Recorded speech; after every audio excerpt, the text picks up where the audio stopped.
The big green forest. The sun was bright in the sky and it made pretty patterns on the ground. The trees were very tall, towering above him like giants watching over his every step. Leo was on a special mission today. He was looking for something magical.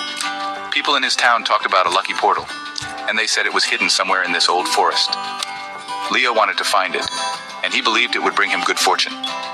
He looked behind every big rock and every old tree, hoping to see a sign.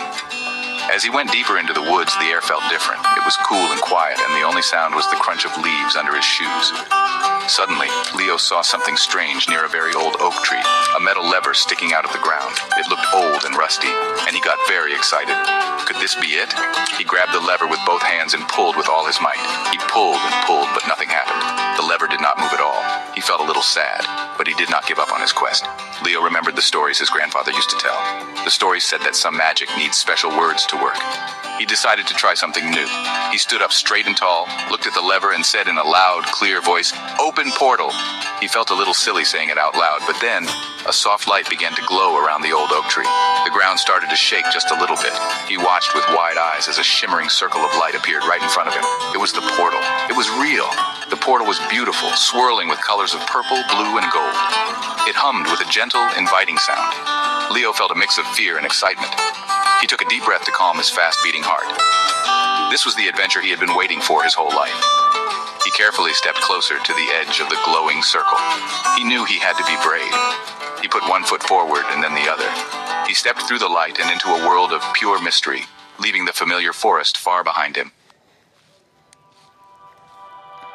When Leo stepped through the portal, he was not in the forest anymore. He found himself in a very large, strange room. The room was filled with many elevators. There were elevators on every wall, from the floor all the way up to the high ceiling. Each elevator had a simple, plain door, and he did not know which one to choose. He walked around the big room, looking at all the different elevators. He finally picked one that was close to him and stepped inside. The door closed quietly behind him and the elevator started to move. The elevator ride was smooth and silent. It went up for a moment and then stopped. The door opened to a long hallway. The hallway had many doors, each with a number on it. Door number 1, door number 2, and so on. He needed to find a way to open them. He looked around the small space and saw a small, shiny key on the floor. He picked it up and walked to the first door. He put the key in the lock and turned it. Click! The door opened easily, revealing another hallway just like the first one. As he walked down the new hallway, he saw a strange figure at the very end. It was bright and seemed to be made of pure light. The figure had many, many eyes, and they were all looking at him. Leo felt a shiver run down his spine. The creature did not look friendly. He remembered a rule from an old adventure book. Never look a magical creature directly in the eyes. He quickly closed his own eyes tight and started to run. He did not want to find out what would happen if he looked at the creature with many eyes. He ran as fast as he could, keeping his eyes shut. He bumped into walls sometimes, but he did not stop. He counted the doors as he passed them. 1, 2, 3, all the way to 15. He could feel the light from the creature fading behind him. Suddenly, all the lights in the hallway began to flicker on and off. It was very scary. Leo found an open closet and quickly hid inside. He held his breath and waited in the dark, listening to the strange sounds of the flickering lights outside his hiding spot. Leo stayed hidden in the dark closet for a very long time. It was so quiet he could hear his own heartbeat. He waited and waited until he was sure it was safe to come out. Just as he was about to open the door, he felt something push him from behind. It was not a hard push, but it was strong enough to make him stumble out into the hallway. He looked back, but the closet was empty. He felt very confused, but he knew he had to keep moving forward. He started walking again, carefully checking each corner. He walked past many more doors. Door 20, door 25, and then he reached door 30. The door was slightly open. He peeked inside and saw something terrifying. A huge monster with sharp teeth and red eyes was standing in the middle of the room. The monster saw him and let out a loud roar. Leo's heart jumped into his throat. He did not wait for a second longer. He turned around and ran away as fast as his legs could carry him. He could hear the monster's heavy footsteps chasing him down the long, empty hallway. He finally reached door 50. He was tired and out of breath. He carefully opened the door and slipped inside, hoping the monster was gone. In this room, he met a new creature.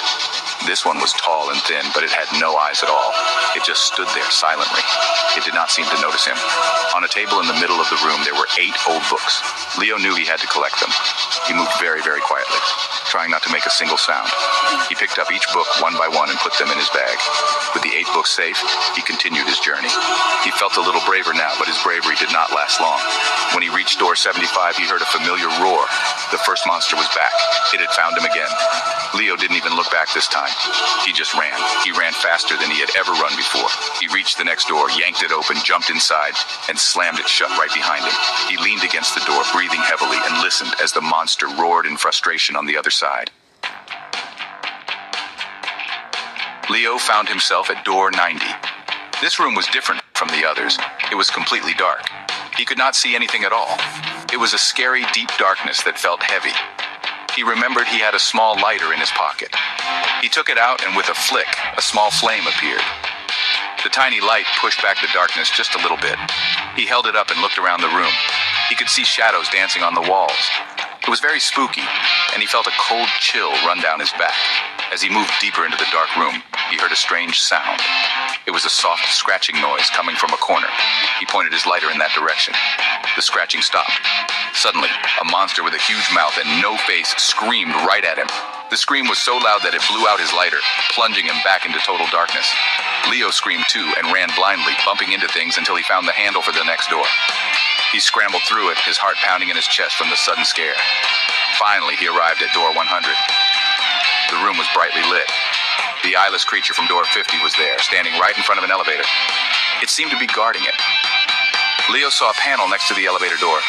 It needed batteries to work. He looked around the room and saw 4 batteries hidden in different places. He had to be quick and quiet. He carefully tiptoed around the room, collecting the batteries while the eyeless creature stood perfectly still. He put the batteries in the panel, and a green light turned on. The elevator door slid open with a soft chime. This was his chance to escape. Leo made a dash for it. He leaped into the elevator and quickly pressed the button to close the doors. The eyeless creature, which had been so still, suddenly moved. It turned its blank face toward him and jumped forward with incredible speed. Leo watched in horror as the elevator doors began to slide shut. Just as they were about to close completely, the monster leaped into the elevator with him, its long arms reaching for him as the doors finally clicked shut.